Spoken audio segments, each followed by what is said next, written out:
Un objectif clair, prouver au monde qu'il peut créer des voitures les plus rapides du monde. Son premier projet sera une Skyline GTR R32 qu'il appellera 650R en référence aux 650 chevaux qu'elle développe. Et pour la première fois, on verra l'une de ses marques de fabrique apparaître, cette fameuse couleur dorée qui donnera à tous les projets top secret, car selon lui, elle représente la victoire. Cette voiture, c'est déjà un missile, et avec elle, il renouera avec l'une de ses vieilles passions en allant taper des runs sur les routes tokyoïtes, comme il a pu le faire plus jeune dans les montagnes d'Hokkaido, et notamment sur le légendaire Wangan, cette autoroute qui a fait fantasmer toute une génération et qui a été le terrain de jeu de tous les street racers de cette époque. Et surtout le fameux Midnight Club qui est maintenant devenu légendaire, mais ça c'est une autre histoire que je vous raconterai sûrement un jour. Et grâce à ça, Kazuhiko il commence à se faire un nom dans le milieu de la préparation, mais son vrai coup d'éclat il arrivera lorsque le magazine anglais Max Power s'intéressera à Top Secret. À cette époque, ils étaient la référence en termes de tuning en Angleterre et ils voulaient inviter Smokey et l'une de ses voitures pour participer à leur live show, un équivalent du Paris Tuning Show chez nous. Et la voiture qu'il va choisir, c'est une Supra avec un moteur de GTR, le légendaire RB26, poussé à plus de 1000 chevaux. Alors ça peut paraître un peu bizarre, mais ça reste quand même logique. Le moteur de GTR est parfait pour les VMAX et la carrosserie de la Supra propose un meilleur aérodynamisme que celle de la GTR. Smokey c'est tout sauf un fan d'une marque en particulier. Ce qu'il aime c'est prendre le meilleur des différents constructeurs pour en faire des vrais monstres uniquement taillés pour la vitesse. Bon, il a la voiture, c'est bien, sauf qu'il a de la suite dans les idées. Un magazine anglais c'est cool, mais lui c'est surtout au Japon qu'il veut être connu, alors il va emmener avec lui une équipe de tournage d'un autre magazine japonais cette fois, qui se nomme Option, et les voilà prêts.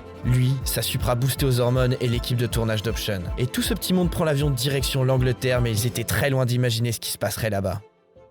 Le salon se passe bien, alors la petite équipe décide d'aller tourner sur les routes anglaises et ça donnera des images légendaires qui donneront le fameux surnom de Smokey à Kazuhiko. Bah ouais, parce qu'il adorait faire des burns, alors il en fera partout ce jour-là. Mais les mecs de chez Max Power vont planter une petite graine dans la tête de Smokey en lui disant « Mais avec ta Supra là, tu serais pas capable de battre le record anglais de vitesse sur une route ouverte ?» Ce qu'il faut comprendre, c'est qu'à ce moment-là, la Supra elle a pas du tout le droit d'être sur les routes anglaises, c'est une voiture enregistrée au Japon. Alors Smokey va faire un choix totalement logique et répondre bah ouais, je suis chaud. Et le voilà le soir même à 4h du mat au bord de l'autoroute anglaise 1M avec une voiture de 1000 chevaux qui roule illégalement dans le pays pour tenter l'un des records les plus dangereux du monde.